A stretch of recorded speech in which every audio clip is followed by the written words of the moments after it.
Hello, Dimsdale. I'm Jet You Betcha with today's editorial, which technically makes it a Jetatorial. The family of a 12-year-old Houston girl, Joselyn Nungaray, who was allegedly murdered by two Venezuelan men who entered the U.S. illegally, is backing legislation to limit federal immigration authorities' ability to release detained immigrants.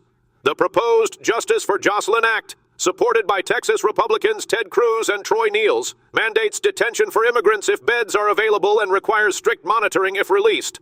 Migrants' rights groups oppose the bill, calling it an expansion of the immigration enforcement system and a politicized response. The legislation has reignited debates over U.S. immigration policies amid ongoing concerns about crime and security. In other developments, Los Angeles County is sticking with its Care First, Jails Last approach to homelessness, rejecting Governor Newsom's push for more aggressive encampment clearings.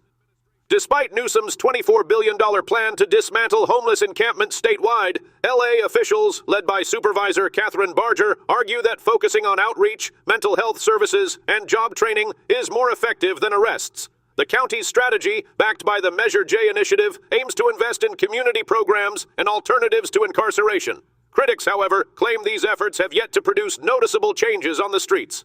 In another update, recent flooding in Vermont caused over $6 million in damage, leading Governor Phil Scott to request federal aid from FEMA. The flooding hit multiple counties from July 30th to 31, damaging homes, businesses, roads, and other infrastructure, adding to the toll from previous floods earlier in the month. Scott emphasized the urgency of federal assistance, as many communities were still recovering from earlier storms. The state is urging residents to report any damage to strengthen their case for a federal disaster declaration, which would provide crucial funds for repairs and recovery efforts. Climate change is cited as a factor in the increasing severity of storms. In other news, a new study reveals that 42% of online pharmacies selling semaglutide, the active ingredient in the popular weight loss drug Wegovy, operate illegally without a prescription. Consumers who turn to these unregulated sources face severe risks, including receiving unsafe, contaminated, or counterfeit products. Some online pharmacies are scams, taking money without delivering the medication.